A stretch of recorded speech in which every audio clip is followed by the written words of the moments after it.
Şanghay Hamkarlık Teşkilatı yığından.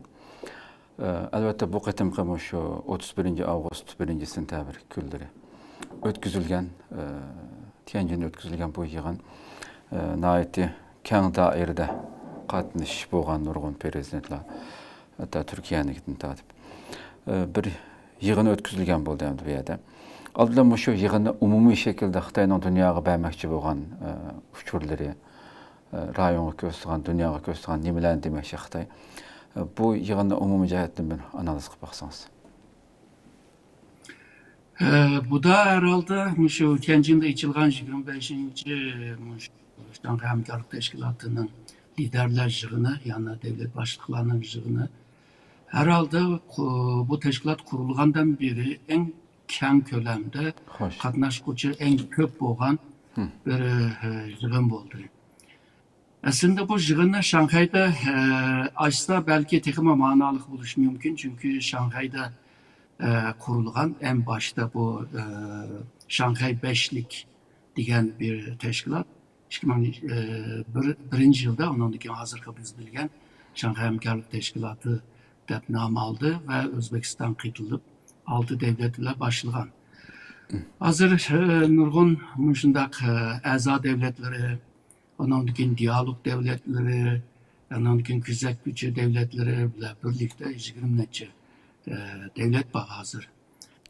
Bununki dairesi mi kengeydi. Yani Şarkı Avrupa'dan şu Otur Şarkıcı, Otur Asya'gıcı, yani Yavrasya'nı işçiga ağam bir teşkilatka aylandamdı.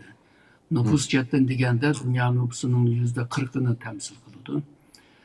Siyasi güç digen vaxtıda Rusya, Xitay, Hindistan kıytılganda yani dünyanın en altıdaki güçler bulandı. Hoş. Bulupma şu nime yadro kuralları sahip olan güçler de bular.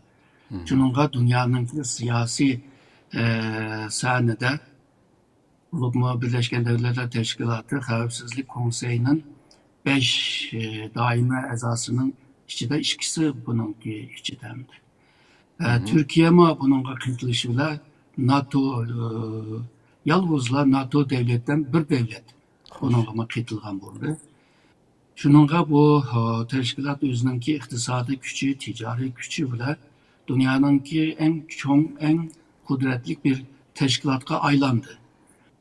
Avrupa Birliği belki güçlü buluş mümkün ama acizler vardı. Amerika'nın ki bu ittifaktaş devletlerle kurgan bu birliklerimi asla buzuluvardı. Şununla bunda bir peyde Şanghay Hamkarlık Teşkilatı'nın budaki yığını da özünün gücünü dünyaya kösetken oldu.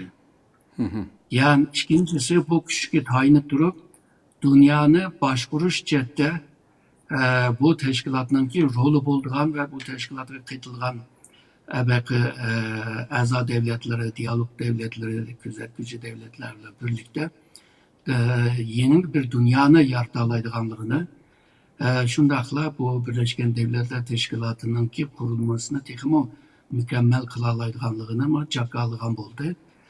Bununla birlikte Amerika karşı köp kutupluk bir dünya tüzümünü mü kurup çıkıdığan oldu bu sözleri bile. Ve Tianjin Şanghay İşbirliği Örgütü bu beyannamesinde bu bulayımızı inik yazılı. Yani inçkirek deydiğen bolsak 2019'dan itibaren Amerika-Xitay arasındaki münasebetler bu Soğudu vuruşuyla jirikleşik başladı. Trump'ın ikinci kıtım bu başlık buluşuyla bu jiriklik tekimi çoğunkurlaşıvadıdı ve dairesini kengeyivadıdı. Yani rekabetinin ki dairesini kengeyivadıdı. Şununla bu her iki taraf birbirini tizgin kılmen dep tırışıvatkan bir ahvalda Xitay bayağı degen güçlüler Amerika'ma bir agalandırış ya ki bir meydan okuşma bir yerde kösetken oldu. 9. ayının 3'ünde Xitay ondan ki bu 2. Dünya Vuruşu'nun kazanganlığının 80. yıllığını kutlaş için özününki kural güçünü ama dünyaya tanıtmakçı Kösetmekçi. ve naiti köp yeni kurallarını kösetmekçi diye de. Yani her bir güçünü kösetken oldu. Hazırgacha Xitayning iqtisodi nacharlashgan bo'lsa, burunqi ahvol bilan selishtirgan chog'da nacharlashdi deb bunda tushunish lozim, ama Xitoy hozirgacha dunyoning ikkinchi iqtisodiy kuchi. Yani umumiy mushu GDP'nin kirimi bilan 18-19 trilyon dolar. Yani Amerika'nın 29 trilyon.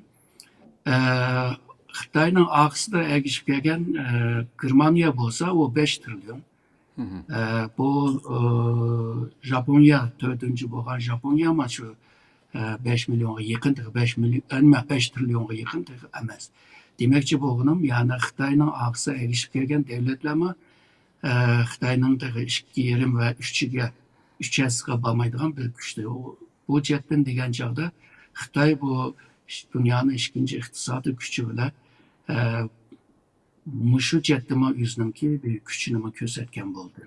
Siyosiy, iqtisod va harbiy kuchi bilan bu yig'inning vositasi bilan dunyoga o'zini ko'rsatgan bo'ldi. Yani Amerikadan qo'rqmaydiganligini, jangdan qo'rqmaydiganligini, buni ko'rsatgan, o irodasini bu yerda ko'rsatgan bo'ldi. Xo'sh.